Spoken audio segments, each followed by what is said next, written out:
Hello, everyone. Hello, everyone. It's Andrew and Carolyn this afternoon on April the 15th. We are so happy to be with you, and we're going to discuss parts of our book, Saving Animals from Ourselves, which is now one of the four books that is included in Radical Regeneration. And we want to speak more deeply and intimately about animals and their place in the transformation of our planet and our consciousness. And I'd like to begin with a quote from one of our great heroes, Emeritus Professor Mark Bekoff, who was a professor of ecology and evolutionary biology at the University of Colorado. And this is what he wrote in his book, The Animal Manifesto. Our alienation from animals and nature kills our hearts, and we don't even realize how numb we've become until we witness the beauty of nature and the wonder of life. Something as simple as a squirrel performing acrobatics as she runs across a telephone wire, a bird alighting on a tree limb and singing a beautiful melody, a bee circling a flower, or a child reveling at a line of ants crossing a hiking trail. I love that. Me too. And I just wanted to consecrate our conversation, which is extremely important for us because, in many ways, this book is our most personal book. And it's the book, strangely enough, I'm most proud of in our collection because I think it really breaks new ground. Yes. Because it's the result of 40 years of our own love of animals, but also our own exploration of the whole situation with animals and our exploration of the latest stunning discoveries about animal consciousness that changed the whole picture in ways that I think we make clear in a way that no one else has done. This book has reached so many animal communicators who have written to me and said, thank you, thank you. We've been waiting for this book. Yeah. And we were very insistent that it should be placed third in the quartet because for both of us, I think, the sign of humanity waking up will be taking care not just of the creation, which is amazing and important, but very specifically of our brothers and sisters, the animals. Right. Right.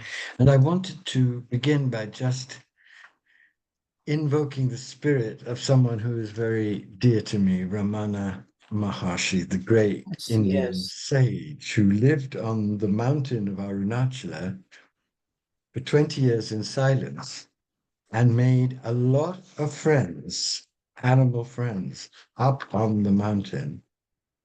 And I want to read a story because he came down from the mountain to the edge of the mountain, built an ashram there. But he used to go up every day and walk, and all his old monkey friends would come and see him, and he would speak to them. But one day he saw a monkey that he knew who got suddenly scared and then bit him. And the devotee said, "Oh no, Bhagwan, are you okay?" And Bhagwan said, "Oh, don't worry, it's not serious. There are 4 scars on this body, all reminders of the honors done me by my monkey friends." And he addressed his old friend and he said, "What do you say?" And Bhagwan heard some noise and they saw 2 other monkeys. And he pointed above and see that pair up there? They were once disobedient, and so this monkey banished them from his tribe. The others rose up in revolt against him. He was so sensitive to this insult of his clan that he left them and went into the forest for 2 weeks. There he prayed, and having gained strong willpower, returned to face his opponents. He sat on the bough of a large peepal tree and shook its branches furiously. And these two and all the rest who hadn't respected him were now quaking before him. In this way, he overcame the rebels. So he knew everything that was going on because he could actually speak to them. Right. and a very faint sound is heard from the throat of the Monkey King prone upon Bhagwan's lap that he picked up, laboring for breath. And Bhagwan tenderly pours a little water into his mouth from his water pot, but it does not go down. And then very gently he said sadly, "It's over." And this passage always brings me to tears because it's so beautiful. Bhagwan passes his hand affectionately over the head of his old friend, lifting up the corpse and placing it carefully on a stone ledge. The two up in the nearby tree express their sorrow with cries. In due course, the required preparations are made and last rites are performed. And Bhagwan is the greatest sage of India of the 20th century, renowned and celebrated by everybody at his time. And he did something that no one had ever done before. He gave the monkey the last rites due to a sannyasin. It's a very important moment in spirituality. Yeah. And then the monkey's body is anointed with water, then milk and vibhuti. A new piece of cloth serves as a shroud, leaving the face uncovered. Camphor is lit and waved before him, as in the tradition for sannyasins. The monkey king's face shines like that of a pious hermit. And then he is interred, and over the burial site a painted stone reads, "Even from insult these bones protect." So you could speak to the animals, they adored him, and he revered them as divine manifestations. And he, as the living incarnation of the divine, gave the Monkey King the supreme rights of a sannyasin.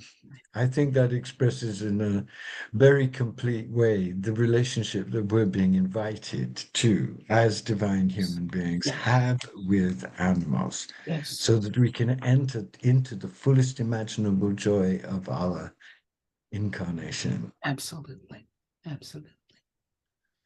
I thought that what we would do, Carolyn, is explore the two fundamental themes that dance together in this book. And I never forget when we first sketched out the book, you came to a park and we sat in a room in the library for a long afternoon. And we really plunged deep that afternoon because we asked ourselves the question, why have human beings been so catastrophically cruel and brutal to animals? Why did they lose that ancient connection that you can see in Lascaux and Chauvet and in the cave paintings in Namibia, that ancient connection where animals were revered and loved and celebrated, and their strength and their beauty were recognized as holy? Why did that go?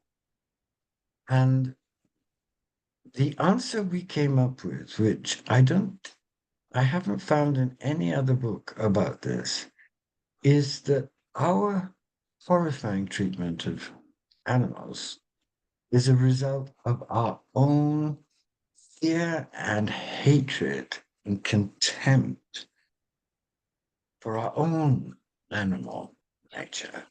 Yes. And I wondered how that stuck with you, how that rings true for you. Well, it absolutely rings true. It's the bottom line, as far as I'm concerned, about why we treat animals the way we do.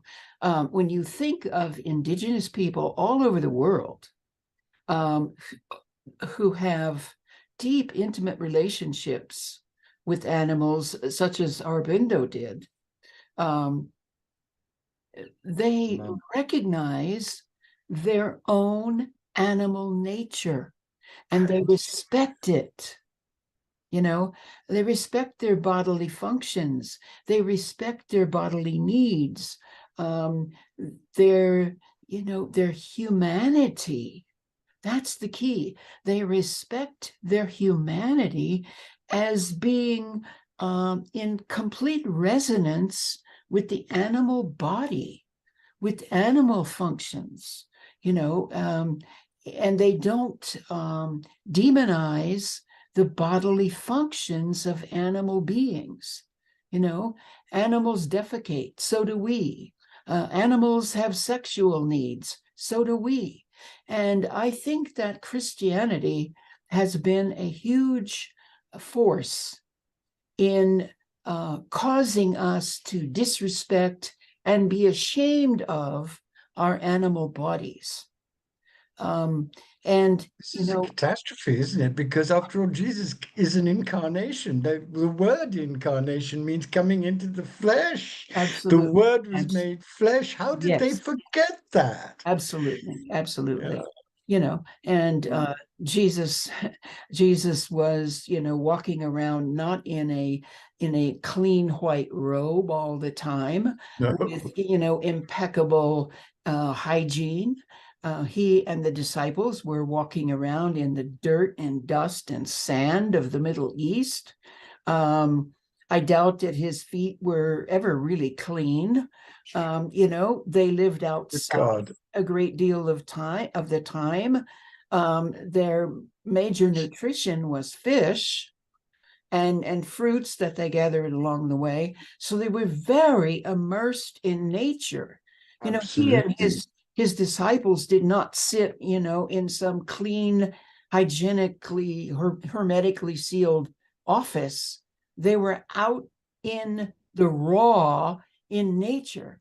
And so And he we spoke lost that about that. connection. Yeah, It's all been sanitized by organized religion. And so I think that is one of the major realities that we're looking at in this book. I think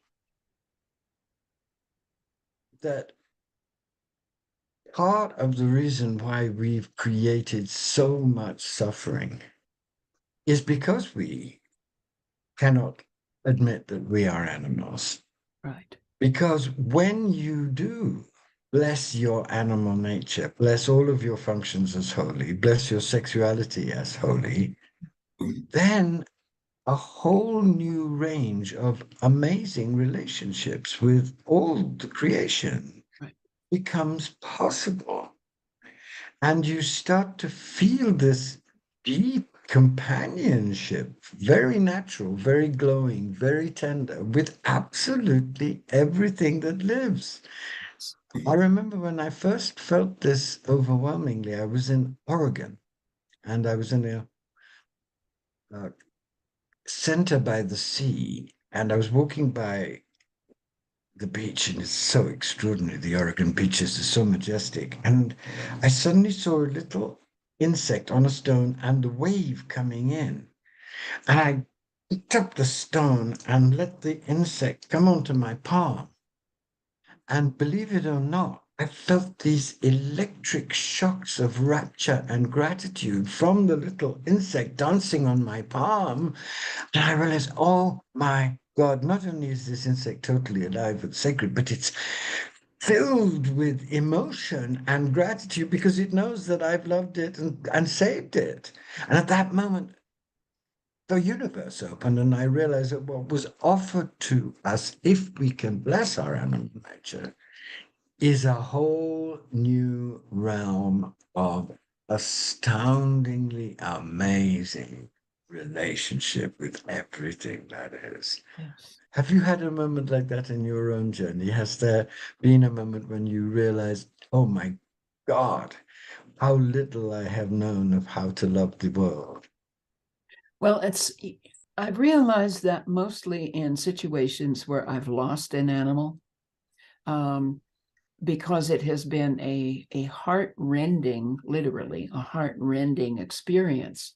Um, and it's been a time of awe, of not only gratitude for this animal, but it just stops me, as it would, the loss of any living being, like what is life, what is death. But there's something about it with an animal that is I can't quite say how it's different, except that it's, to me, more awesome. Because I've been present with people who've passed, and there's something about being with an animal. And I think perhaps it's that acceptance that the animal has, not that humans never accept the inevitable, but that animals just kind of, okay, this is a part of life. My ending is a part of life. And I think few of us humans experience death in that way. It's so strange you mentioned that, because I think I tell this in the book that when I was in my 20s, I was staying with a great friend near a hotel called the Ambassador Hotel in Delhi. And I came out one morning and I saw something horrible. A dog was hit by Yeah. a passing car and was lying in a puddle and was clearly dying in a lot of pain. Mhm. And I went up to the dog and I was there with the dog, and then suddenly I panicked and I wanted the dog to be saved. So I rushed into the hotel and said to the guy behind the desk, please, get the vets. Let's try and save this dog. And he looked at me and he said, you're asking me to get the vets to come and save a dog that's dying in a puddle when there are probably at this moment 10,000 people dying of hunger in India. He said, just grow up, he said. He was very tough with me. Yeah. And I realized, oh my God, there was a truth in what he was saying. And so I just went and sat with the dog. And what happened was very amazing. The dog by that time had completely accepted that it was dying, that he was dying. And he was more concerned about my pain at his dying than he was at dying himself. And so what he did was he just turned his face towards me and he looked deeply into my eyes, this amazing, open, sacred gaze. The only other gaze like that that I've ever seen is the gaze of Ramana Maharshi and his amazing photographs of him. And he died looking at me, transmitting to me this great peace that he was one with. And it changed everything, because I realized, oh my God, the dog is enlightened. And that I'd never even imagined that an animal could be enlightened. But we know from our own experience of animals that animals have capacities for astounding levels of love and wisdom, that our job is to really attune ourselves to, so that we can stop this worldwide genocide and this worldwide Auschwitz that we are commanding. And I just want to emphasize again that for those who have not read our book, which was originally called "Saving Animals from Ourselves," we made a great effort not to engage in animal abuse porn. Now, we certainly talked about some of the abuses, but we didn't belabor them. What we did was try to magnify the majesty of animals, the supreme intelligence and heart of animals, and really emphasize so much over and over that we are animals. It's kind of like, Right, you're because an I think that, animal, get over it. what, rejoice in it, because it Right, gives you right. access to all of this. Yeah. Also, the only way we're ever going to stop the killing is by waking up to the rapture and joy of a whole new set of relationships open to us Right. in the real world, the really sacred world that we live in. We're not going to stop it by being beaten up for it. That has not worked. No, no. The only thing that will work is a visionary experience of the depth of what's possible. Right. And The other thing is that I was thinking the other day that this is the first time, I think, in modern human history that we are seeing the kind of efforts on behalf of animals that we are seeing. Certainly the ones that you've been involved with Linda Tucker and White Lions. There are so many. We're going to be talking about our friend Jill Angelo Birnbaum and Moondog Farm. But I was just thinking the other day that there are just so many ways of helping animals that, even when I was a child, were not available. And people did not do the wonderful things that they're doing today for animals. And I just have to mention the Street Vets Project. That's veterinarians who in Los Angeles, they go out to homeless camps every day, and they treat homeless people's pets because the homeless people are not able to do that. And so, I send them money because I absolutely love and bless them. They're doing amazing things for animals on the streets that no one else has done or could do. As you speak, I'm reminded about someone who really does have this kind of sacred relationship with animals, and he happens to be a very poor rickshaw driver in a South Indian seaside town who's a very great friend of mine.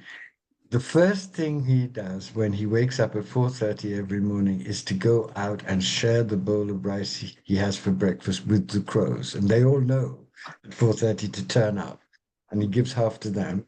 And the second thing he does is to cook a little kedgeree for the stray dogs outside. And they all know to come too. Because what being poor has taught him is absolute compassion for the whole of life. And he does this completely naturally. Yeah. But you rang me the other day and said that you'd seen this extraordinary film which exemplifies that, also set in India. Yeah.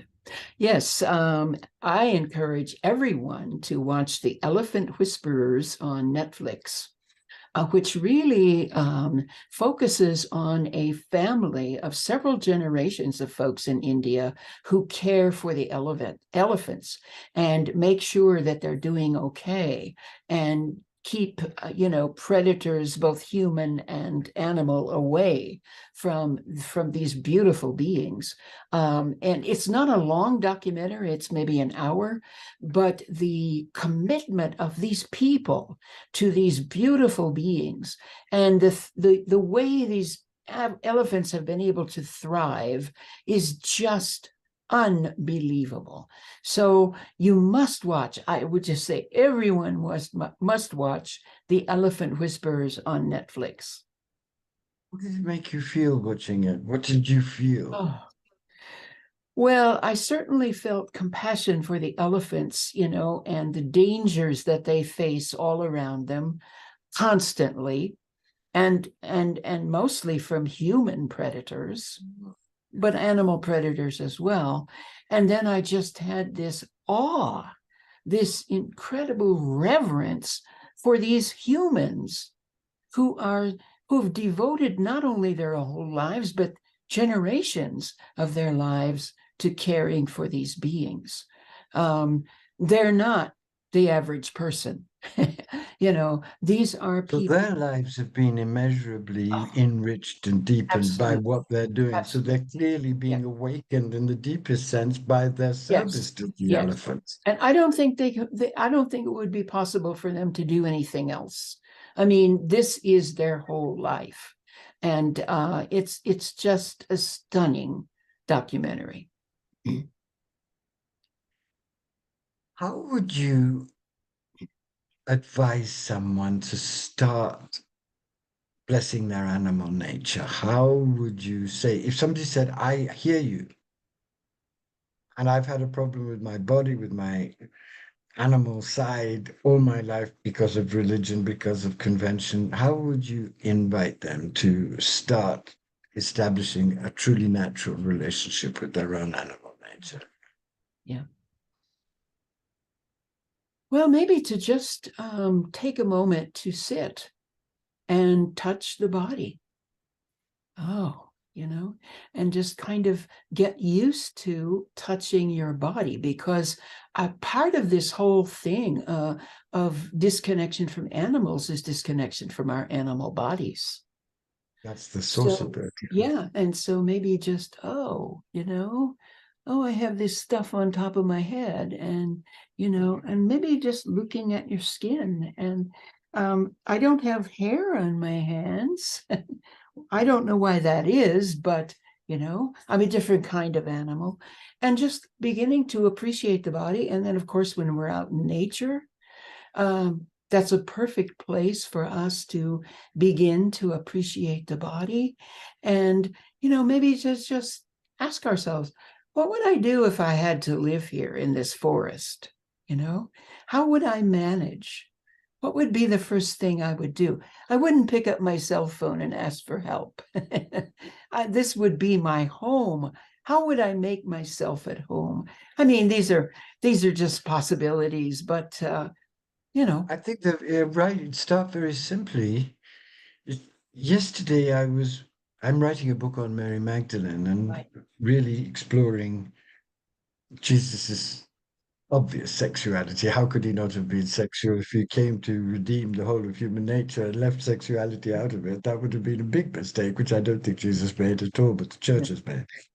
But one of the things that I've discovered over the last 20 years is that there is for example, the Kabbalistic tradition, completely different attitude to the body than in the conventional Yes. religions. And I'll give you an example. In Kabbalah, Moses de Leon says, the soul is imperfect and lacking before it enters the body. And it enters the body so as to have the fullest imaginable experience of this world. And then if you do that, marry the soul and the body, then when the soul returns to where it emanates from, it takes all the richness, all the beauty, all the sacred depth of the relationships of this world with it.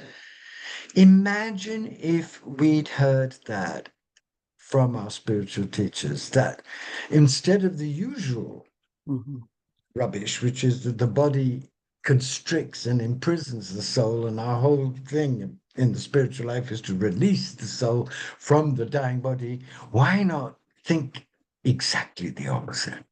The soul needs the body, hungers to live in the body, because through the body, it can have all of these astounding experiences and know that they too are secretly divine. And then when it goes back to where it comes from, it takes all that knowledge with it and completes its journey because of the body. Just that would shift the consciousness of the world, wouldn't it? Absolutely. Absolutely. And doesn't it ring true of your experience of your own life at this stage of it, that having had a body and a spirit that understood increasingly the nature of life is the most amazing gift, because through the body, we can have all of these unbelievably tender and miraculous experiences with creation.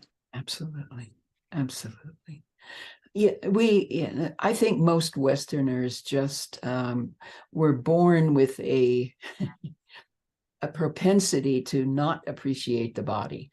Certainly as infants, we're all in the body, and as little young children, we're all in the body. But, I think that around the time that we begin to develop our sexuality and get all these messages from adults about our sexuality, that's when most of us start to become more disembodied. Right. And And then, that's for teenagers, there's all this stuff about, your body has to look beautiful, and you have to, and you got to do certain things to your body to be appealing to someone else. And it's just, it just starts a whole pattern of disembodiment and rejection of the body. One of the teachers that I want to praise, and I know you want to praise him too, is our dear friend Philip Shepherd. Yes. It's all about embodiment. And I strongly encourage people to, whether it's through body work or massage or whatever it might be, or a person like Philip Shepherd, to really begin to consciously work on coming back into the body and grounding oneself, learning how to ground oneself in the chaos and insanity that's taking place in our world. Let's get back before we get to the second theme to the consequences of not being in our body and being terrified of the body and being terrified of our animal nature, because the consequences really are terrifying. First, through that self-estrangement, we are estranged from the whole creation. Right. Secondly, and goes to the core of our book, because of our own unconscious self-hatred, the hatred that we have for being in a body, the terror that we have of the body, we project that terror onto animals. So we demonize animals, and that gives us permission to treat them with unspeakable cruelty. Absolutely. And we don't have to go into all of the obvious signs of that unspeakable cruelty, the horrible treatment in abattoirs, the killing of species. I think the people who are listening are sensitive to all of that. Sure. But when you identify the cause of it as this terror of the animal nature, then you realize, oh my God, healing your relationship to your body isn't just an indulgent act. It is an act on behalf of the whole of creation and on behalf of the whole possibility of a real divine human future. Absolutely. Without that healing, there will be no future, because we will never know where we are, and we will never recognize the beings that we are here with as our beloved relations. And we will go on in our mad, blind hubris, destroying everything and thinking we have the right to do so. And one of the things we didn't talk about in the book, but I have certainly grown more interested since we wrote the book, is on the topic of trauma and human trauma to start with, because our human trauma causes us to treat animals the way we do, our disembodiment, and trauma always produces disembodiment. And so, we have these wonderful people now who are talking about trauma and showing the connection with the nervous system. And I think that is a place for all of us to begin, is to start exploring, maybe just intellectually at first, our own trauma. And there are some wonderful books. We've got Thomas Hubble, who's teaching about this, and we've got Stephen Porges, who's given us this wonderful, polyvagal theory, and a wonderful therapist named Deb Dana, who's written a fantastic book called Anchored. And in that book, she shows us how to connect with, our bodies, to anchor ourselves in the midst of the chaos that's all around us. And so I strongly advise people and suggest that people check out these tools that are now available to us that maybe even 10, 20 years ago were not available, for more embodiment, for healing the body. We all have bodily wounds. And I have a couple of friends, good male friends, who are in men's work or who have been in the men's movement for, some years. And they talked about workshops they went to where they were invited to take a little piece of red cloth and attach it to any part of their body that had ever been wounded that they could remember. And they went off into these groups, and, they put these little red cloths pieces on their bodies. And when they came back into the large group, most of the men were covered with pieces of red cloth because they had so many wounds. And I think we could all do that, men, women, whatever. We could all do that because our bodies have been so mistreated in so many ways by ourselves and by other people. I'm so glad you brought up trauma, because we do speak about it in reference to serial killers, strangely. If you look at the counts of serial killers' childhoods, very often they've been very abused themselves, disempowered, Right. and take out their trauma on animals first before they get to Yes. killing others. And I think this is very significant for the whole human race, because I believe that the extent of our current cruelty to animals is a sign that we're losing all connection with life, and that the next stage could possibly be massive extinction of humans by humans, because you start with animals and then you move to humanness. But fundamentally, this comes from our own trauma of being thrown out of the creation, our own trauma of not being heard and not being empowered with our divine consciousness, the desolation and loneliness and powerlessness that so many people feel in a culture which does not respect life and does not respect people who can't play a dazzling role in keeping the death machine going. Right. Um, there's such a disregard for life in our modern culture. Yeah. And I think that the explosion of gun violence is part of that. Absolutely.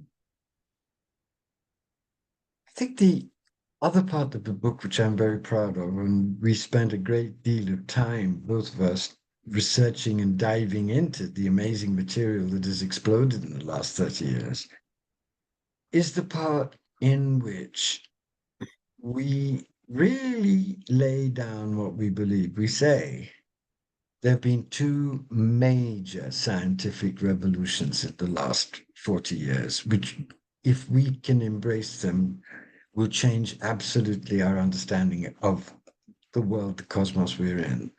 First is quantum physics, obviously, because it opens up the world of the mystic suddenly becomes physically proved. The paradoxical world of being and non-being, the entanglement of atoms all over the universe, the fields of interdependent relationship that quantum physics opens up, reveals to us that we're living in a universe that is absolutely magical and amazing and totally interconnected. And that utterly destroys our hierarchies and our fantasies of power, because it reveals to us that we don't exist except in this interdependent relation. And the other crucial, for us both, crucial body of research is the research in the last 30 years that has plunged into showing that animals have not only extraordinary consciousness, but amazing powers of consciousness, sometimes much greater than ours. Mhm. And this, I'd love to just read from our book, because there's just a beautiful section in which this is, if I can find it, I hope I will be able to find it. It will be exactly what would thrill people, I think. I have found it. It's on page 256. For decades, ecologist Caitlin O'Connell Rodwell has been studying elephant communication in Etosha National Park in northern Namibia. I've been to Namibia twice, and Etosha is one of the most amazing places on the earth. A research associate at Stanford University School of Medicine, O'Connell Rodwell observed that elephants seem to detect vibrations on the ground with their feet and trunk.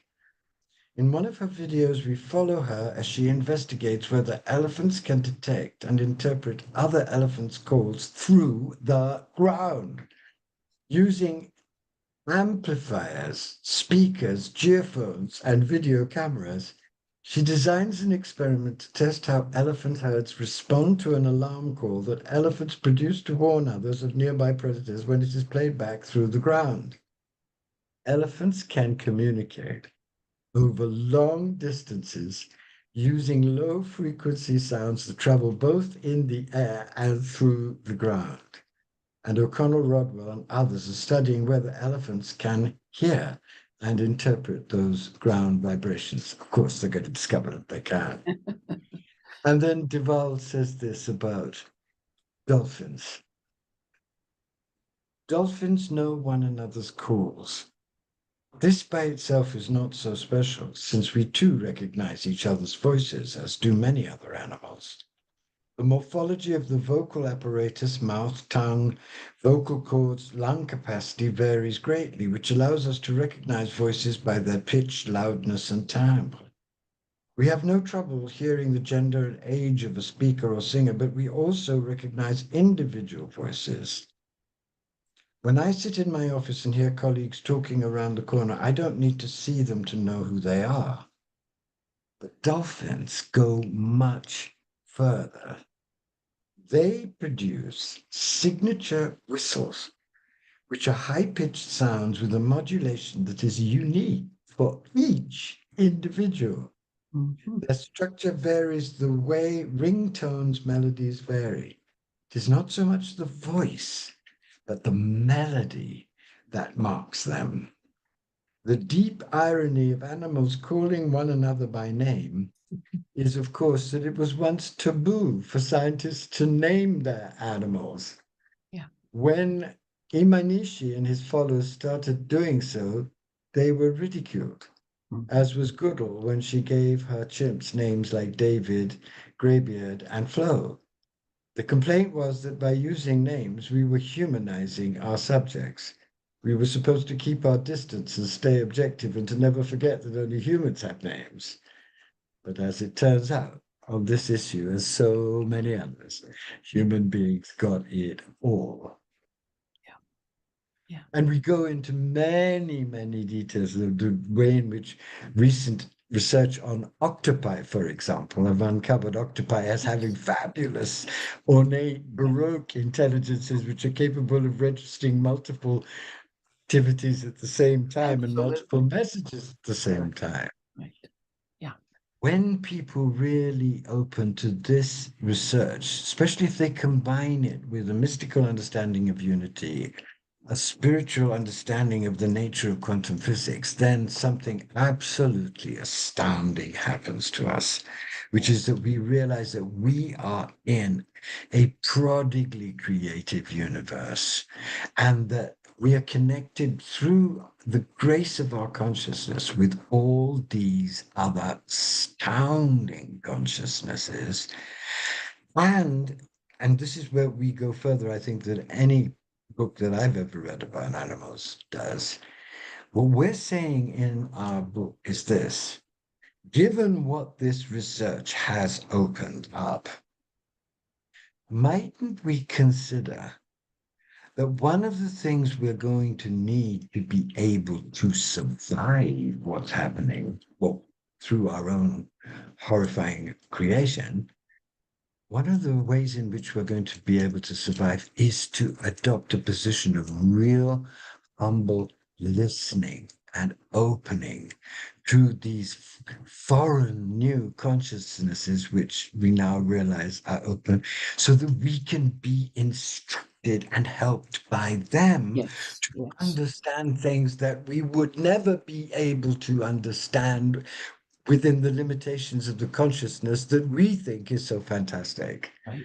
So animals turn out not just to be providers of unconditional love, not just to be miraculous beings in their own right, but they turn out, as many of the indigenous traditions have understood them to be, they turn out to be potential guides into new forms of discovery, new forms of intelligence that we need like oxygen to keep the human race alive. Isn't that amazing? That is truly amazing. And I'd really like to talk about our friend Jill and Moondog Farm as we sing her praises at the end of our book. And maybe we could conclude our conversation today with talking about her as an example. She's one of many examples, and people who want to do something on behalf of animals, none of us has to believe that, well, we have to go open some rescue operation or anything like that. We don't have to, go to Africa and save the elephants, but there are small things that we can all do in our own lives, in our own communities on behalf of animals. But let's talk about Jill.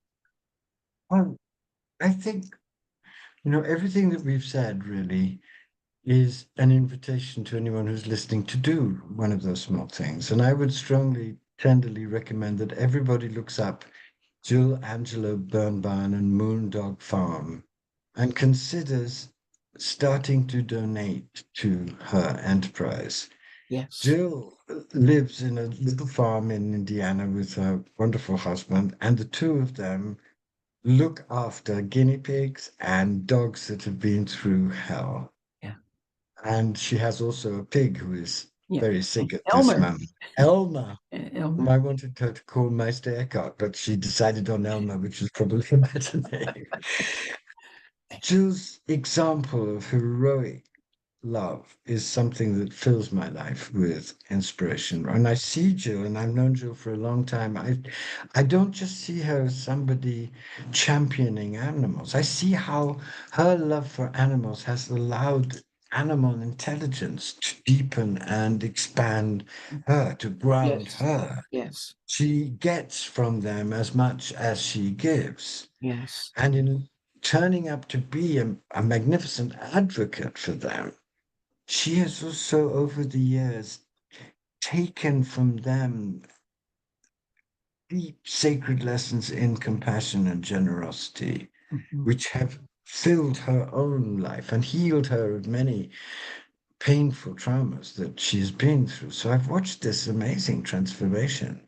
Mhm. And I cannot tell anybody who's listening enough just how wonderful Jill is, how wonderful the work that she's doing, but also how extraordinarily practical it is for anybody who listening who might not have a lot of means but might suddenly be inspired to really go and bring into their lives 3 or 4 more animals than they ever thought they could, in imitation of this model that she's now modeling in Moondog Farm and that a lot of people are catching deep inspiration from. And So there's, go. even simpler things like, there are people who go to animal shelters and read stories to the dogs, you know, and it's a way of not only entertaining the dogs and giving them some focus as they're kind of pacing around and what's going to happen to me and all of that, but it's so good for the humans. So there are Exactly. many ways that we can volunteer to serve on behalf of animals. There Serve are countless ourselves, our ways. future evolution by beginning to, like blind people, to doing Braille, to start learning a new set of relationships that could immeasurably transform us. Absolutely. Shall I end by just reading you that last bit that Jill says in her wonderful interview at the Sure. end of our book? Because it really does absolutely sum it up.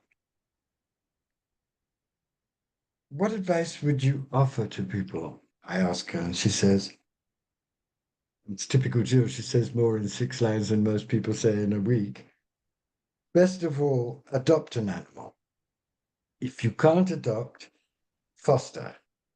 If you can't foster, sponsor. If you can't sponsor, volunteer. If you can't volunteer, donate. If you can't donate, educate. Don't ever tell me you can't help. There is always something you can do. Given what is now happening to animals everywhere, help is desperately needed. Yes. Yes. So shall we end by that prayer of Albert Schweitzer? Would you like to read it, my darling? Have you got a copy? I don't have a 3-5. copy in front of me. Please feel free. Hear our humble prayer, O God, for our friends, the animals, especially for animals who are suffering, for animals that are overworked, underfed, and cruelly treated. For all wistful creatures in captivity that beat their wings against bars, for any that are hunted or lost or deserted or frightened or hungry, for all that must be put to death.